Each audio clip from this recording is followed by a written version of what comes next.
കോതമംഗലത്തിന്റെ മണ്ണും മനസ്സും തൊട്ടറിഞ്ഞ പ്രസ്ഥാനമാണ് എന്റെ നാട് ജനകീയ കൂട്ടായ്മയെന്ന് ഡീൻ കുര്യാക്കോസ് എം പി. എന്റെ നാട് കാർഷികോത്സവത്തിന്റെ സമാപന സമ്മേളനം ഉദ്ഘാടനം ചെയ്യുകയായിരുന്നു അദ്ദേഹം. എല്ലാ വെല്ലുവിളികളെയും അതിജീവിച്ച് കഠിനാധ്വാനം ചെയ്യുന്ന കർഷകരാണ് നാടിന്റെ നട്ടെല്ലെന്നും അവർ നേരിടുന്ന പ്രശ്നങ്ങൾ പഠിക്കുകയും പരിഹരിക്കുകയും ചെയ്യേണ്ടത് സർക്കാരാണെന്നും ഡീൻ കുര്യാക്കോസ് എം പി പറഞ്ഞു. ഇതുപോലെയുള്ള ഒരു കാർഷിക മേള, കാർഷികോത്സവം ഒരാഴ്ചക്കാലം നീണ്ടു നിൽക്കുന്ന വിധത്തിൽ എല്ലാവരുടെയും മനസ്സ് കുളിർപ്പിച്ചുകൊണ്ട് ഈ നാട്ടിൽ നമ്മുടെ ഈ വേദിയിൽ ഇവിടെ എല്ലാ അർത്ഥത്തിലും അത് സമ്പൂർണ്ണമാകുന്നു. തീർച്ചയായും എൻ്റെ നാടിൻ്റെ ചെയർമാൻ ശ്രീ ഷിബു തെക്കുംപുറം പ്രത്യേകമായി അഭിനന്ദനം അറിയിക്കുകയാണ്. ഇന്ന് കാണുന്ന ഈ വിധത്തിലേക്ക് ഇപ്പോൾ നമ്മുടെ തൊട്ട് മുൻപിൽ ഈ സംഘടനയുടെ ഹെഡ്ക്വാർട്ടേഴ്സ് തലയുയർത്തി നിൽക്കുകയാണ്.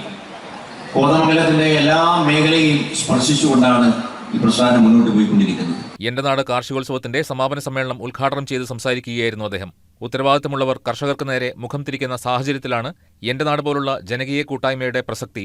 കോതമംഗലത്തെ സമസ്ത മേഖലകളിലും ക്രിയാത്മകമായി ഇടപെടുന്ന എന്റെ നാടും അതിന്റെ സാരഥി ഷിബു തെക്കുംപുറവും അഭിനന്ദനം അർഹിക്കുന്നതായി ഡീൻ കുര്യാക്കോസ് കൂട്ടിച്ചേർത്തു. കാർഷികോത്സവത്തിന്റെ ഭാഗമായി നടത്തിയ വിവിധ സെമിനാറുകളിൽ ഉരുത്തിരിഞ്ഞു വന്ന വിഷയങ്ങൾ സമയബന്ധിതമായി നടപ്പാക്കാനും നേടിയെടുക്കാനും അഗ്രികൾച്ചറൽ മിഷന് രൂപം നൽകുമെന്ന് ചടങ്ങിൽ അധ്യക്ഷത വഹിച്ച എന്റെ നാട് ചെയർമാൻ ഷിബു തെക്കുംപുറം പറഞ്ഞു. Mathew Kuzhalnadan MLA, Ramesh Pisharody, Babu Elias, KP. Babu, MS. Eldhose, Abu Moideen, George Ambatt, Shibu Kuriakose, Mamachan Joseph, PM. Sakkariya, Babu Paul, Abdul Rahman, professor KM. Kuriakose, Biji Shibu, CK. Sathyan, KP. Kuriakose, Joshy Pottackal, PA. Pathusha, Joshy Kuriakose തുടങ്ങിയവർ ചടങ്ങിൽ സംസാരിച്ചു.